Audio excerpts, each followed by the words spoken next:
Harry Potter and the Sorcerer's Stone. Read by郭慧城. Chapter 1, Part 2.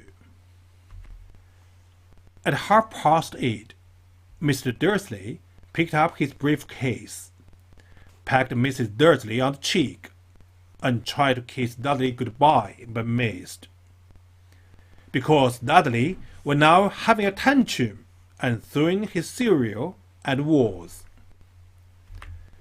"Little tyke," chortled Mr. Dursley as he left the house.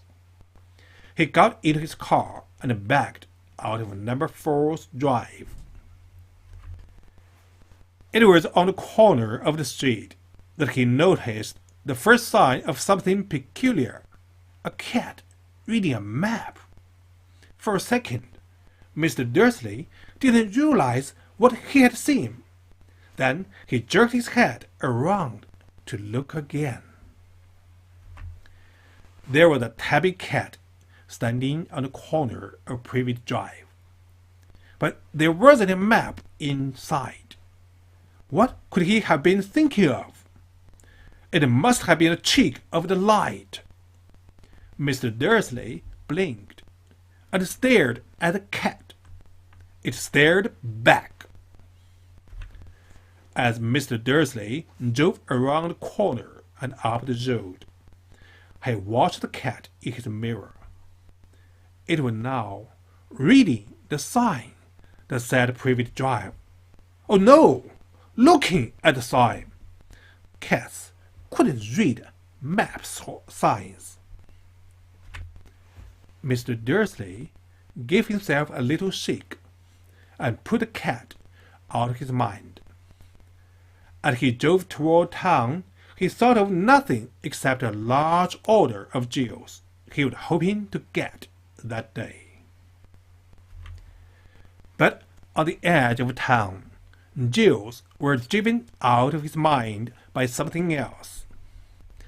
As he sat in the usual morning traffic jam, he couldn't help noticing that there seemed to be a lot of strangely dressed people about.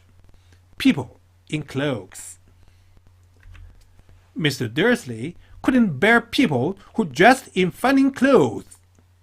The guest house you saw are young people. He supposed this was some stupid new fashion.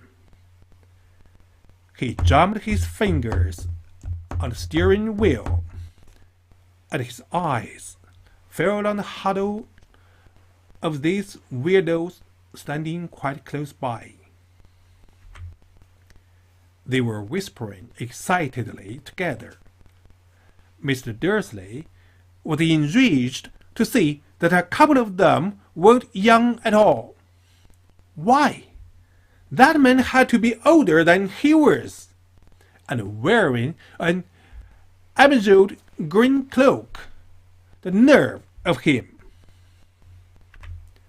But then it struck Mr. Dursley that this was probably some silly stunt. These people were obviously collecting for something. Yes, that would be it. The traffic moved on, and a few minutes later, Mr. Dursley arrived in the Granny's parking lot, his mind back on jewels. 好，点赞关注，后续更精彩。